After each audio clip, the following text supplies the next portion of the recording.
Hello, today's update is based on faction colors.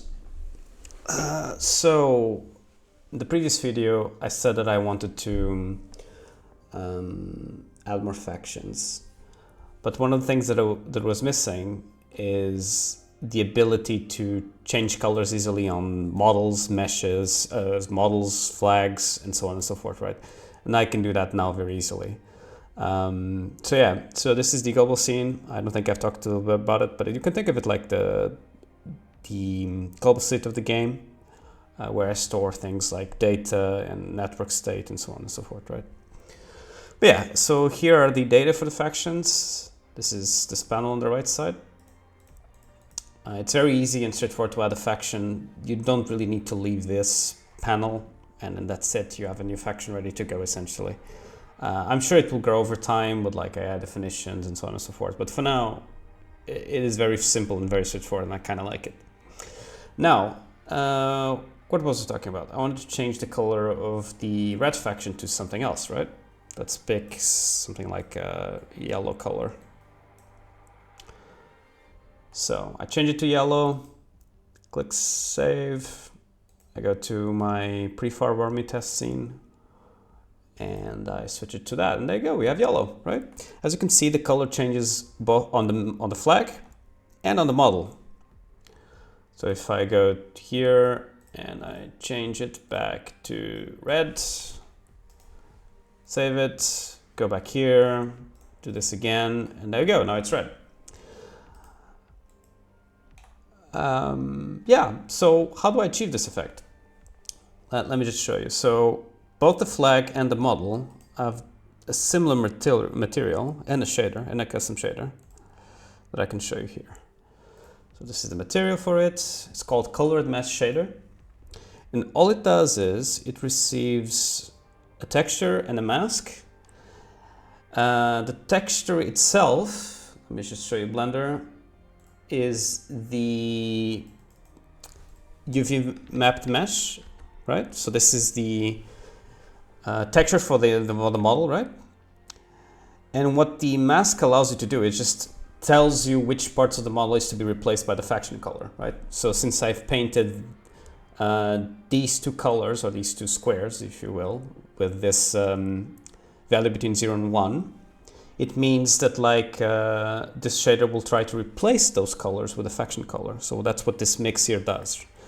It will take the original color, which is this texture, and then the faction color, and it will interpolate it between those two values based on the value of the mask. And this is how you essentially get this effect, right?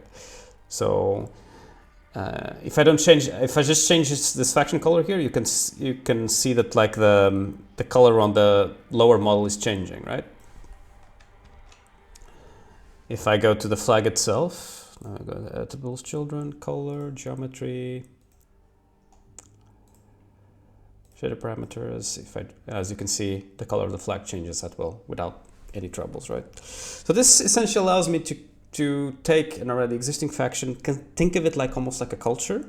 So these are like the dragon culture, effectively, and I can make 20 variations of this faction using the same style of units. Obviously, you want to have as much variety as possible, but like if you play games like EU4, you have like the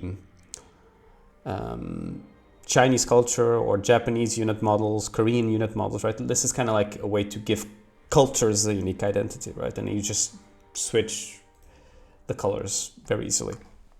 Also, this affects the cities as well. So if I go into the prefab city node, I can easily change between them, and then it will take into consideration the color that was set here. And it also affects the province coloring. So there's a lot of coloring going on. There's coloring on the provinces, coloring on the flags, coloring on the models, icons, and also another thing I want to see, I don't know if you guys have noticed, but the mesh of the flag is also different perfection. So if I go here, this is a bit more protruded on this side, while the other one is different. There's no ornaments on this flag, while the other flag has ornaments. Yeah, so now all that remains for me to do is add more factions, basically. That's it. There's one thing that I might still do while I'm doing the factions, which is the animations, because I want to make the animation pipeline a little bit better. Because currently the way I author animations is a bit jank, but I can also show you what I'm doing, right? So I'm using Blender for everything, and I'm exporting them as GLTF. And I just import it into Godot, and then I can, let me show you the animations here. So let me pick a faction that has this. There we go. Edit children on this thing, and there we go. These are the animations, right? I'm using Mixamo, by the way. If you not know, I can go into it, but I'm using Mixamo to essentially generate like apply already a set of pre-made animations to this model that I have. I can go over that on a later video, but essentially you can see here. These are all the different animations that I have for this model at the moment. But yeah, so 2 things that are missing: better animation pipeline for these units, right? And just adding more factions. That's what I'm going to work on next. As always, thank you for watching, and see you next time.